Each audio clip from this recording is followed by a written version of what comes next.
Humanity's Trial, Beneath the Stars. First document. The courtroom stretched beyond what human eyes could comprehend, its crystalline walls pulsing with alien light that seemed to bend reality itself. Captain Sarah Chen stood in the center of the vast chamber, her worn military uniform a stark contrast to the ethereal beings that surrounded her. She was the last human alive, or so the Galactic Tribunal claimed. The judges were creatures of pure energy, their forms shifting like captured starlight behind translucent barriers. Above them, holographic displays showed the charred remains of Earth, its once blue oceans now boiling seas of radiation. The sight made Sarah's chest tighten, but she kept her expression steady. She had learned long ago that showing weakness to aliens was a mistake. Human designation, Sarah Chen, the central judge spoke, its voice like the whisper of solar winds. You stand accused of representing the most dangerous species the galaxy has ever encountered. Your people have been eliminated for the safety of all civilized worlds. Sarah straightened her shoulders. My people defended themselves against unprovoked attacks. We never started this war. A ripple of what might have been laughter passed through the assembled beings. The judge on the left, a creature resembling living crystal, projected images into the air. Human soldiers fighting desperately on alien worlds, human ships ramming into enemy vessels in suicide runs, human colonists refusing to surrender even when facing certain death. Your species fought with a savagery unknown to civilized beings, the crystal judge declared. When faced with superior numbers, you did not negotiate. When offered terms of surrender, you chose death. When your worlds burned, you sang songs and charged into plasma fire. This is not the behavior of a rational species. This is the behavior of a free species, Sarah shot back. We refuse to kneel because kneeling means extinction. You came to our worlds not as traitors or diplomats, but as conquerors. You told us to submit or die, and we chose to die free rather than live as slaves. The third judge, a being of shifting shadows, leaned forward. Yet your resistance was futile. Your technology was primitive, your weapons crude. Logic dictated surrender and incorporation into our collective. Instead, you chose meaningless death. Sarah felt anger burn in her chest, but she channeled it into cold determination. Meaningless? Tell that to the Vortani fleet we destroyed at Proxima. Tell that to the Kethari ground forces that learned what human rage looks like on New Damascus. Tell that to your own forces who discovered that humans don't just fight to win, we fight to make the victory cost everything you have. The judges exchanged rapid communications in frequencies beyond human hearing. Finally, the central being spoke again. This is precisely why your species required elimination. You fight not just with weapons, but with a concept unknown to us. What do you call it? Hope. The word hung in the air like a challenge. Sarah could feel the confusion radiating from the assembled aliens. To them, hope was an illogical concept, a refusal to accept mathematical certainty. Explain this concept, demanded the crystal judge. Sarah smiled grimly. Hope is believing that impossible odds just mean you haven't figured out how to win yet. Hope is looking at a burning world and seeing a chance to rebuild. Hope is standing in this courtroom, the last of my kind, and still believing that humanity's story isn't over. Your species is extinct, the shadow judge stated flatly. Your worlds are ash. Your hopes have proven false. Have they? Sarah asked quietly. She reached into her pocket, moving slowly so the energy restraints wouldn't activate. The guards tensed, but she only withdrew a small device, no larger than her thumb. It looked like nothing more than a simple data chip. Before Earth died, we sent out ships, not warships or colony vessels, but something else entirely. Memory ships. Each one contained everything we were, our art, our music, our literature, our dreams. But more than that, they contained our children. The judges leaned forward with sudden interest. Clarify, the central being demanded. Genetic templates, artificial wombs, educational programs, everything needed to raise a new generation of humans, guided by AI constructs based on our greatest teachers, our wisest leaders, our most loving parents. Sarah held up the device. This contains the locations of every memory ship we launched. 300 vessels scattered across the galaxy, programmed to activate when they detect that humanity has fallen. The courtroom erupted in alien communications, their energy forms flaring with what could only be panic. The central judge's voice rose above the chaos. "This is impossible. Our sensors detected no such launches. That's because you were looking for ships that wanted to be found. These were built by people who knew they were going to die, and they built them to be invisible to you until the time was right." Sarah's smile grew wider. "You see, that's the thing about hope. It doesn't just help you fight impossible battles. It helps you plant seeds for victories you'll never live to see." The Crystal Judge was rapidly accessing what appeared to be stellar databases. Our long-range scouts have detected anomalous readings in 17 sectors. Dormant technology signatures awakening across the spiral arm. 18 sectors, Sarah corrected. Your scouts missed the deep void installations. The Shadow Judge's form writhed with agitation. "Even if these vessels exist, they contain only genetic material and data. They cannot threaten the established order." Sarah laughed, and the sound echoed strangely in the vast chamber. "You still don't understand, do you? You eliminated humanity because you were afraid of how we fought, but fighting was never our greatest strength." She gestured to the holographic displays still showing Earth's destruction. "Look closer at those images. Look at what my people were doing even as your weapons fell."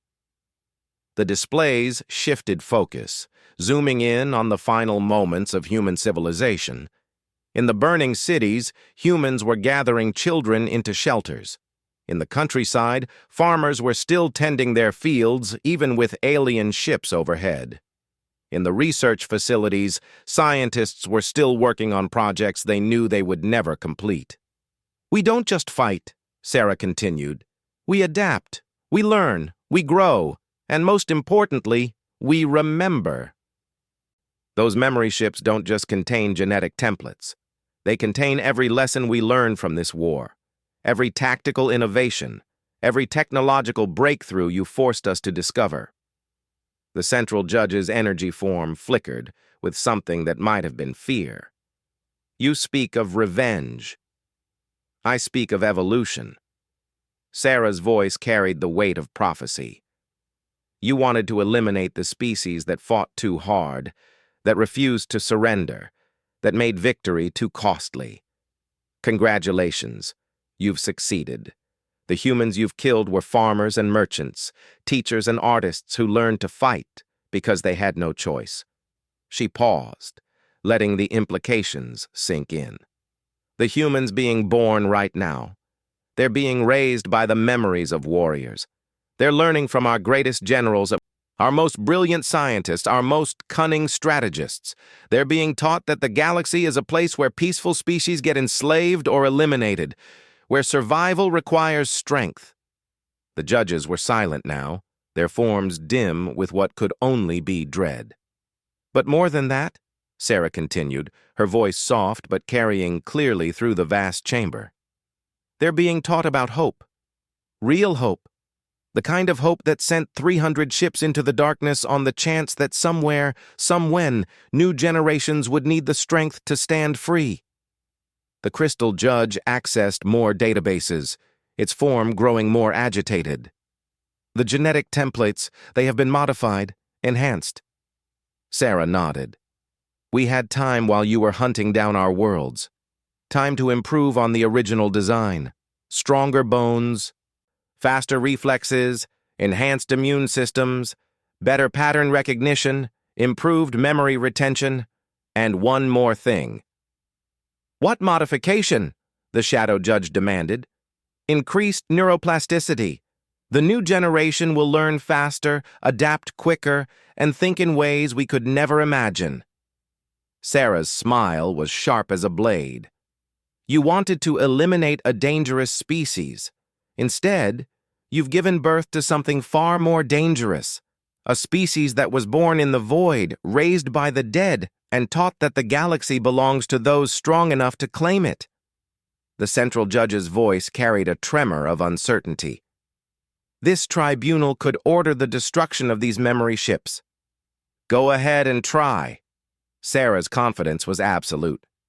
They're designed to be invisible, mobile, and fully autonomous. By now, they've already begun their work. In hidden corners of 1,000 systems, human children are taking their first breaths and learning their first lessons about a universe that tried to murder their species. The chamber fell silent, except for the hum of alien technology and the whisper of recycled air.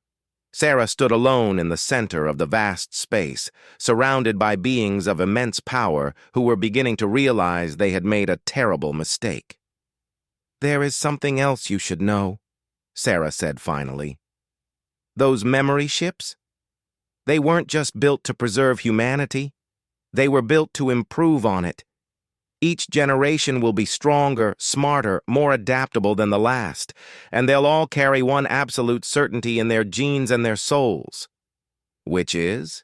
the central judge asked, though its voice suggested it already feared the answer.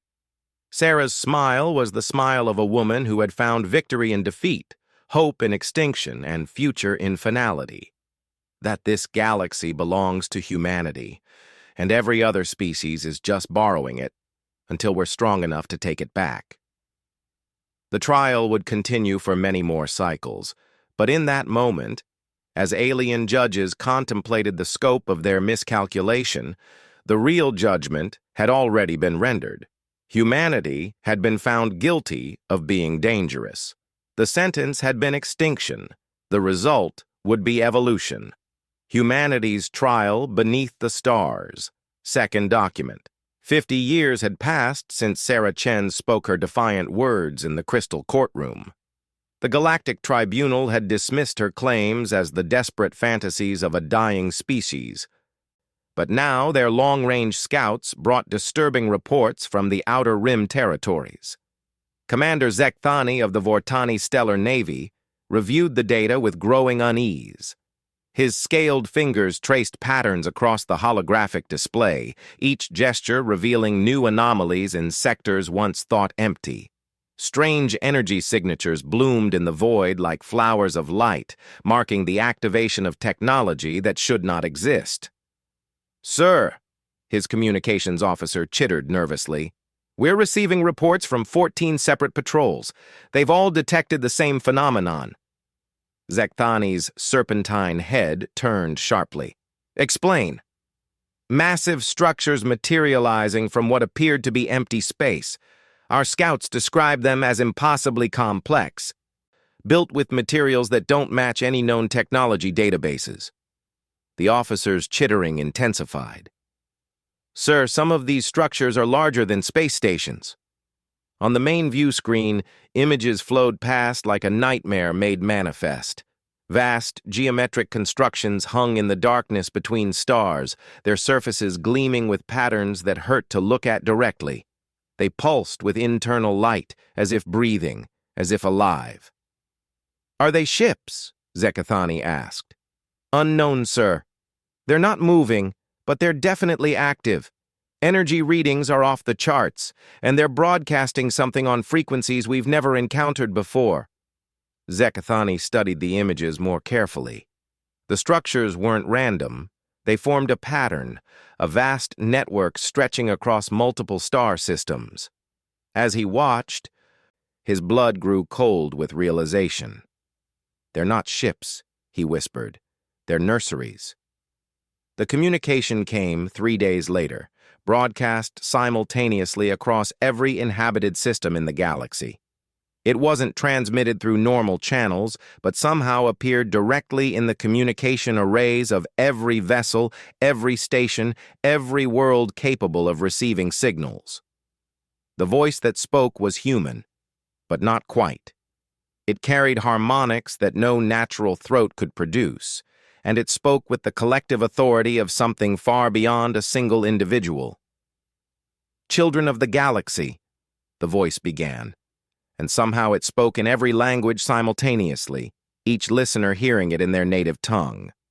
"We are the inheritors of Earth's legacy. We are the children born from humanity's final hope. On 10,000 worlds." Alien leaders gathered in emergency sessions as the message continued. "You knew us as humanity, and you judged us too dangerous to live. You were correct in your assessment, but incorrect in your solution. We were dangerous because we carried something you had forgotten, the willingness to sacrifice everything for freedom." The image that accompanied the voice was disturbing to alien eyes. It showed a figure that was recognizably human in basic structure, but enhanced beyond nature's original design. Taller, more graceful, with eyes that seemed to hold the depth of space itself. "For 50 years, we have grown in secret, learning from the memories of those you murdered. We have studied your civilizations, your technologies, your weaknesses. We have improved upon our creators' design, becoming something new while remaining true to their dream of liberty." In the Galactic Council chambers, representatives of a dozen species watched in growing horror as more images flooded their screens. Human children, if they could be called children, working with technologies that surpassed anything the galaxy had produced. Adults who moved with fluid grace, their enhanced bodies capable of feats that defied conventional biology. "You may wonder what we want," the voice continued, and there was something like amusement in its tone. "The answer is simple. We want what our ancestors wanted, to exist free from interference, to grow and explore and become everything we were meant to be." The Keth-Hari representative, a insectoid being whose species had led the initial campaign against Earth, stood shakily. "This is madness. They're threatening the entire established order." But the human voice was not finished. "However, we have learned from our ancestors' fate. We will not repeat their mistake of fighting only when attacked. We will not wait for you to decide we are too dangerous." The holographic display shifted, showing star charts marked with symbols that made several council members gasp in recognition. The symbols marked their homeworlds, their military bases, their most secret research facilities. "We have been watching you for 50 years. We know the location of every fleet, every weapon, every leader. We know your trade routes, your alliances, your weaknesses. Most importantly, we know your fear." A new image appeared, a human fleet emerging from what had seemed empty space. The ships were unlike anything in the galactic databases, their hulls seeming to bend light around them, their weapons arrays bristling with unknown technology. "Fear was why you destroyed Earth. Fear that a species willing to fight to the death for freedom would inspire others to throw off their chains. Fear that your carefully ordered galaxy would collapse into chaos if too many species decided they preferred dangerous freedom to safe servitude." The Galactic Council chambers erupted in panicked discussion. Species that had maintained peace for centuries began accusing each other of secret dealings with these new humans. Old alliances crumbled as fear spread like a virus. "Your fears were justified," the human voice said calmly, cutting through the chaos. "But your solution was flawed. You cannot eliminate an idea by killing those who carry it. You can only ensure that those who inherit the idea are stronger, smarter, and more determined than their predecessors." The final image was perhaps the most disturbing of all. It showed human settlements on worlds throughout the galaxy, hidden bases built in the dark spaces between stars, populations growing and thriving in places the great powers had never thought to look. "We offer you a choice," the voice concluded. "You can attempt to repeat your ancestors' mistake and try to destroy us. You will find us considerably more challenging opponents than our creators were, or you can learn to coexist with a species that refuses to be controlled." The transmission ended, leaving the galaxy in stunned silence. Within hours, the Vortani High Command was mobilizing its fleet. If the humans thought they could threaten civilized space with impunity, they would learn otherwise. Admiral Sekran, hero of the Earth campaign, took personal command of the battle group. "Deploy all available forces to Grid 779, he commanded from the bridge of his flagship. "We'll show these enhanced humans what real power looks like." The Vortani war fleet consisted of 300 vessels, each one a masterpiece of military engineering. Their plasma cannon could crack planets. Their shields could withstand the core of a star. They had never been defeated in open battle. They found the human fleet waiting for them in the Kepler Nebula, 50 ships arranged in a formation that seemed almost casual. No shields raised, no weapons locked. The humans were broadcasting music, something ancient and stirring that their databases identified as a piece called the Battle Hymn of the Republic. "This is Admiral Sekran of the Galactic Peacekeeping Force," he transmitted. "Surrender immediately or be destroyed." The response came from a voice that sounded young, almost playful. "Admiral, I'm Captain Marcus Chen Okafor, great-great-grandson of Sarah Chen. My crew and I would like to thank you for this opportunity to field test our new weapon systems." Sekran's mandibles clicked in confusion. "You're outnumbered 6-1.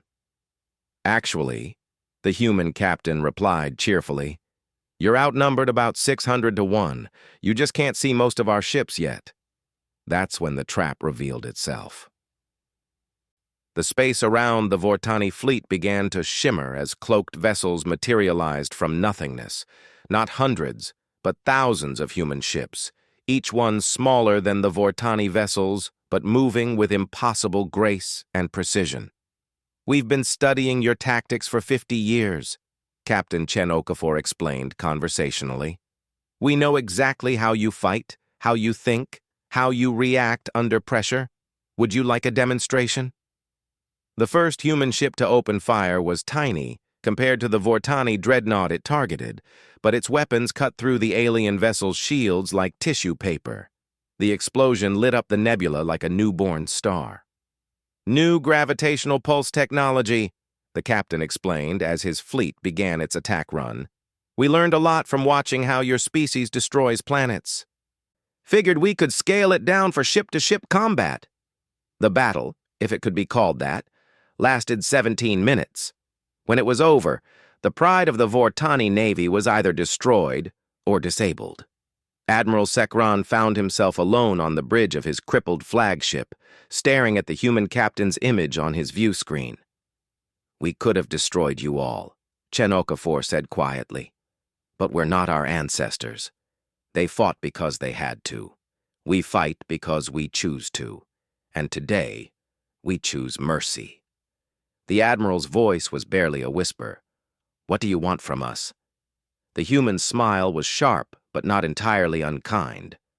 "We want you to go back to your councils and your tribunals and tell them exactly what you've seen here. Tell them that the dangerous species they thought they eliminated has become something far more dangerous.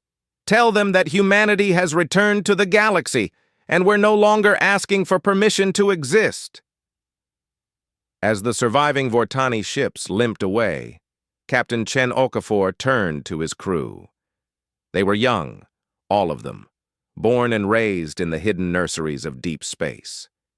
They had never seen Earth, never walked under a natural sky, but they carried in their enhanced genes and educated minds everything that humanity had ever been and dreamed of becoming.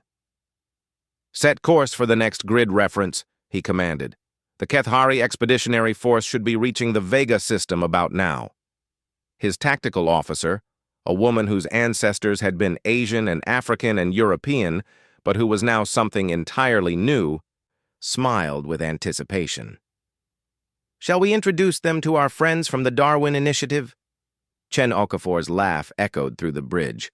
"Oh yes, I think it's time they met the species we've been developing for deep space combat. The biomechanical symbionts should find Kethari neural patterns particularly interesting." As the human fleet disappeared back into the void, they left behind a galaxy that was finally beginning to understand the magnitude of its mistake.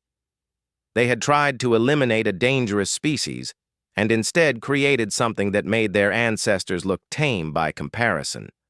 The trial of humanity was entering a new phase, but now the roles were reversed. The galaxy itself was on trial, and humanity would serve as both judge and jury. The verdict was already being written in plasma fire and gravitational pulses, in the music of human voices singing ancient songs as they danced between the stars. Humanity's Trial, Beneath the Stars, third document. 100 years after Sarah Chen's defiant speech, the galaxy had transformed into something unrecognizable. The neat borders that had once divided space into orderly territories had dissolved into a complex web of human-influenced zones, independent worlds, and what the old powers now called uncertainty sectors. In the rebuilt chambers of what was once the Galactic Tribunal, Ambassador Elena Vasquez Singh stood before an assembly that would have been impossible to imagine a century ago. Humans sat alongside species that had once tried to exterminate them, while representatives of worlds that had never known slavery took their place among delegates of ancient civilizations that were finally learning what freedom meant. The ambassador was herself a marvel of human evolution. Her enhanced genetics had given her a lifespan measured in centuries, but more importantly, her mind had been shaped by both the warrior heritage of old Earth and the diplomatic wisdom that came from growing up among the stars. She spoke now not as a conqueror addressing the defeated, but as someone trying to forge a new path forward. "The question before us today," she said, her voice carrying easily through the vast chamber, "is not whether humanity deserves a place in the galaxy. We've already taken that place. The question is whether we can build something better than what came before." The Vortani delegate, a descendant of Admiral Sekran, shifted uncomfortably. His species had learned to coexist with humanity through a series of increasingly one-sided encounters, but the memory of their defeat still burned. "Your people speak of peace," he said, his translated voice carrying undertones of barely controlled fear. "But you've destabilized every established system in the galaxy. Trade routes that functioned for millennia are now dominated by human vessels. Worlds that were content under our protection now demand independence. You've turned order into chaos." Elena smiled, and there was something in that expression that reminded observers of Sarah Chen's defiance all those years ago. "You call it chaos, we call it choice. For the first time in galactic history, smaller species don't have to choose between submission and extinction. They can choose to stand free." A new voice entered the discussion, one that made several delegates visibly tense. It belonged to Tribune Kazakh X7, one of the biomechanical entities that humans had developed for deep space operations. Its form was barely recognizable as having human origins, a sleek amalgamation of enhanced flesh, synthetic materials, and integrated technology that could survive in the vacuum of space without protection. "The old order speaks of stability," Kazakh X7 said, its voice carrying harmonics that suggested multiple vocal systems working in concert. "But stability built on the suppression of freedom is not order. It is merely delayed collapse." The Kethari representative, an insectoid being whose carapace bore the scars of encounters with human bioweapons, clicked its mandibles nervously. "Your species has introduced concepts that threaten the fundamental nature of galactic civilization. This freedom you speak of has led to rebellions on 67 worlds." "Correction," said Dr. Amara Okoye, the chief scientist of the Terra Memoria Project and one of the first generation of spaceborne humans. "It has led to liberation movements on 67 worlds. The difference is significant." She activated a holographic display that showed the current state of the galaxy. Where once there had been vast empires colored in solid blocks, now there was a complex pattern of independent systems, voluntary associations, and what humans had termed cooperative anarchies. Each of these worlds made a choice, Dr. Okoye continued. Some chose to remain with their traditional governments. Some chose independence. Some chose to join the expanding network of free systems that humans have helped to establish. But they all chose. The crystal judge that had once condemned humanity spoke from its energy matrix, its form far more subdued than in the past. Choice implies the ability to make wrong decisions. Many worlds have chosen paths that lead to economic instability, social upheaval, and in some cases, conflict. Elena nodded seriously. Yes, freedom includes the freedom to fail, the freedom to struggle, the freedom to make mistakes and learn from them. We never promised that liberation would be easy, only that it would be real. A new delegate rose to speak, one whose presence still caused ripples of shock throughout the assembly. Sekathani 9 was a Vortani who had voluntarily undergone genetic modifications to incorporate human enhancement techniques. Such hybrids were no longer uncommon, as various species had begun adopting human biological and technological innovations. I speak as one who has experienced both systems, Sekathani 9 said, her modified voice carrying new harmonics that her original vocal cords could never have produced. Under the old order, my people knew exactly what was expected of us, what our roles were, what our future would be. There was comfort in that certainty.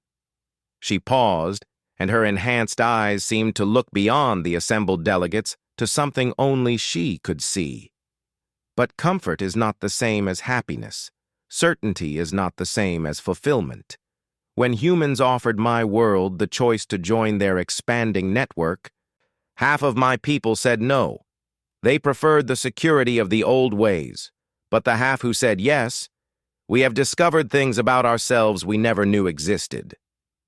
The holographic display shifted to show Vortani settlements in the Outer Rim, where members of their species were exploring new forms of art, science, and social organization that would have been impossible under their old hierarchical system. We have learned to create instead of merely maintaining, Sekathani 9 continued. We have learned to question instead of merely obeying. Some of us have even learned to hope. The shadow judge's form writhed with something that might have been distress. These changes threaten the fundamental stability of galactic civilization.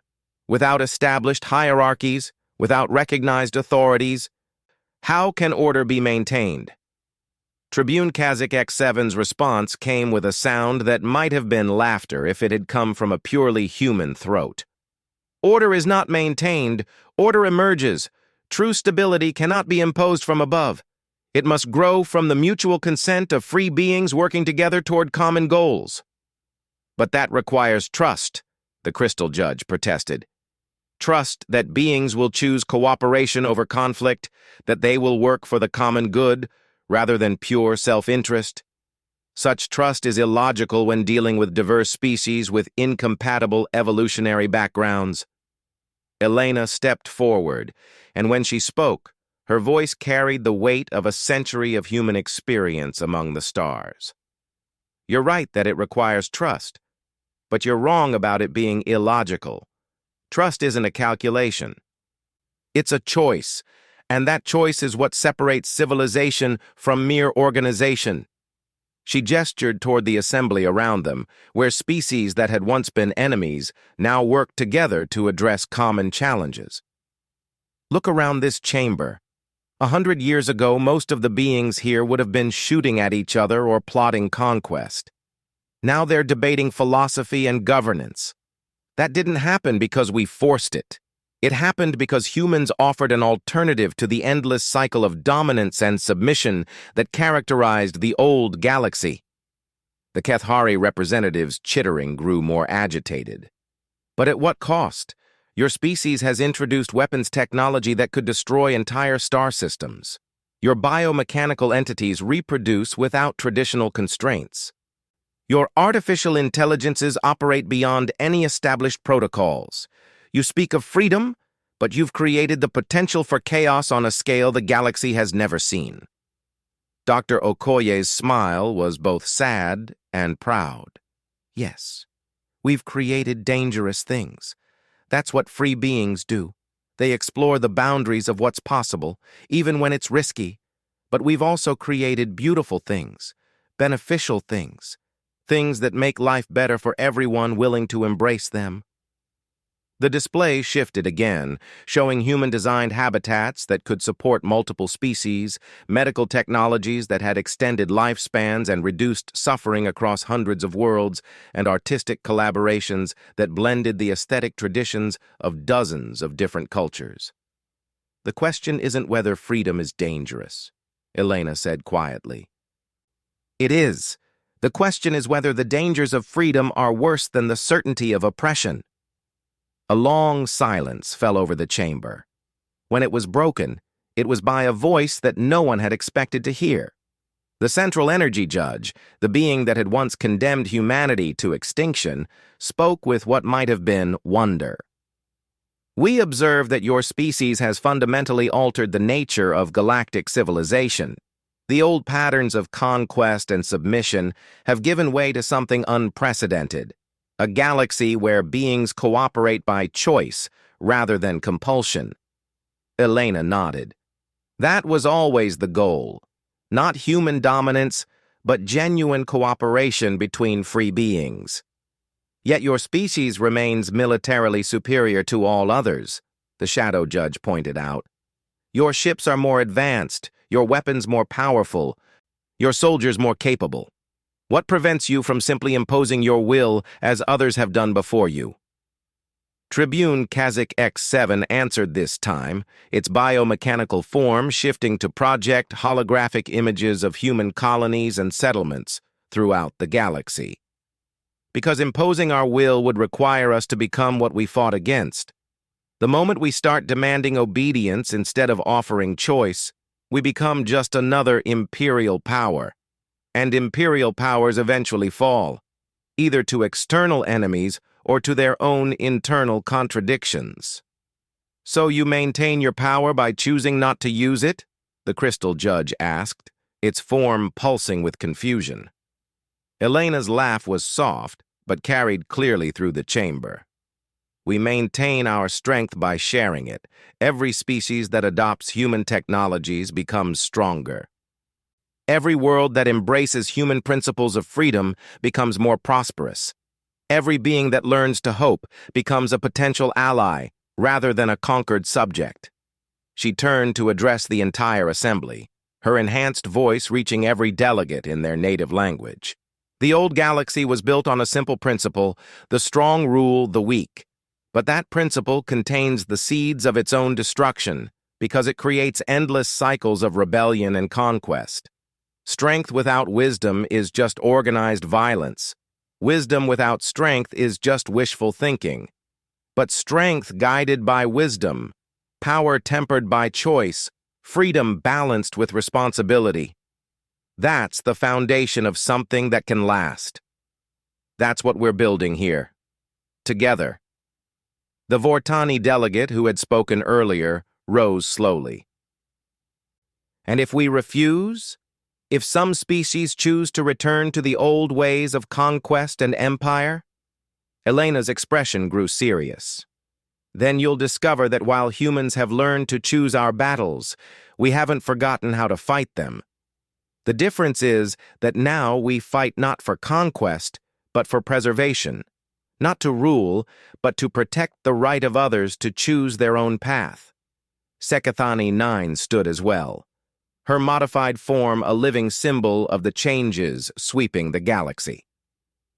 The choice is not between human rule and alien rule. The choice is between freedom and subjugation, between cooperation and domination, between a galaxy of partners and a galaxy of masters and slaves. Dr. Okoye added the final piece to the argument. We've proven that freedom works. Not perfectly, not without cost, but it works. Beings who are free to choose their own paths create more, discover more, become more than beings who are simply following orders. The chamber fell silent again, but this time it was the silence of deep thought rather than shocked disbelief. Finally, the Central Energy Judge spoke again. This tribunal was convened to address the question of humanity's place in galactic civilization. We find that the question has become irrelevant. Humanity is no longer seeking a place in our galaxy. Humanity has created a new galaxy, one where place is not assigned but chosen. Elena smiled, and in that expression was all the hope and determination that had driven her species from the ashes of Earth to the councils of a transformed galaxy. "The trial is over," she said quietly. "All of us have been found guilty of being what we are. The sentence is that we must learn to live with each other anyway. But for the first time in galactic history, we get to choose how that sentence is carried out." As the session ended and delegates began filing out of the chamber, the galaxy continued its transformation. Somewhere in the depths of space, human children were being born who would never know a universe where freedom was not a birthright. On worlds throughout the spiral arm, beings of dozens of species were learning that they could choose their own destinies. The trial beneath the stars had ended not with a verdict, but with a new beginning. And in the vast cosmic courtroom of the galaxy itself, the only judge that mattered was the future that free beings would create together.